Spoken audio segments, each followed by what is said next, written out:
Jurez-vous solennellement de gouverner les peuples du Royaume-Uni, de Grande-Bretagne et d'Irlande du Nord, vos autres royaumes et les territoires qui y sont attachés, d'après leurs lois et coutumes respectives. Je le promets solennellement. Jean-Luc Mélenchon, voilà ce qu'il a dit.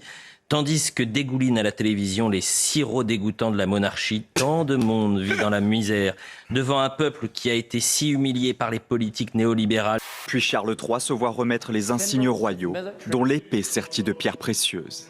Ce cinéma avec cet homme couvert de déguisements, de bijoux et de pierres précieuses a quelque chose d'écœurant.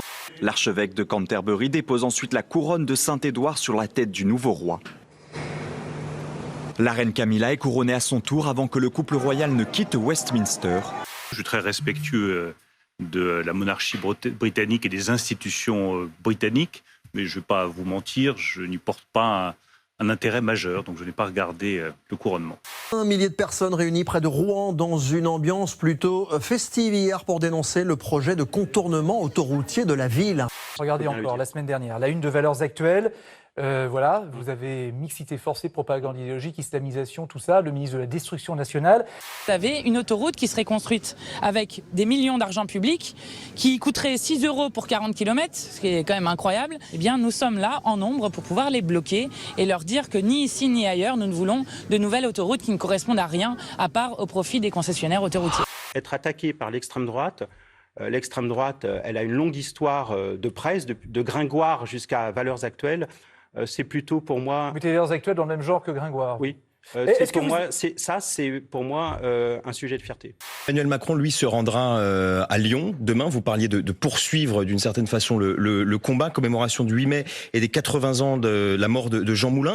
Jean Moulin n'aurait pas interdit des manifestations avec des bruits de casseroles, par exemple. Donc on est dans cette situation. Et justement, demain, il y a à Lyon des appels à manifester, des appels à des casserolades. Est-ce que vous soutenez ces appels ? C'est pas que nous les soutenons, c'est que nous les comprenons. Vous reprendriez cette phrase ?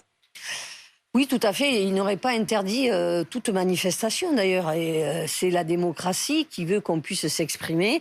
8 mai, la mémoire de Jean Moulin, près du fort de Montluc, c'est inacceptable. C'est inacceptable quand on veut croire aux valeurs de la République. Laissons Jean Moulin là où il est, c'est-à-dire dans le panthéon de notre histoire nationale. Un homme d'un courage extrême. Il y a dans l'hémicycle de l'Assemblée nationale certains parlementaires qui visent et dont l'objectif est d'installer le chaos et de faire en sorte que notre institution ne fonctionne pas. Ne parlons pas à sa place. La réalité, c'est que le 8 mai 1945, c'est un moment d'union nationale. Et ça doit rester un moment d'union nationale. C'est un projet politique qui est de dire, nous souhaitons instaurer une 6e République. Donc nous considérons que la 5e République, elle est complètement défaillante. Et donc nous en faisons la démonstration dans l'hémicycle et nous légitimons notre projet politique. Eh bien oui, je trouve que c'est dangereux. Hier après-midi, beaucoup d'habitants profitent de ce samedi pour faire leurs achats du week-end. Quand soudain, des coups de feu retentissent. Les clients se réfugient derrière des voitures. D'autres tentent de fuir. Le policier a entendu les tirs, il s'est rendu à l'endroit des coups de feu, a fait face au suspect et l'a neutralisé. Des milliers d'automobilistes fuient la ville de Drayton Valley, au sud-ouest de l'Alberta. L'ordre d'évacuer a été donné en pleine nuit, lorsque les flammes ont atteint les portes des maisons. À plus grande échelle, vu de ce satellite, voici les départs de feu depuis 48 heures au nord-ouest d'Edmonton. Du jamais vu ici. 4 jours que cette province de l'Ouest canadien est dévorée par les flammes.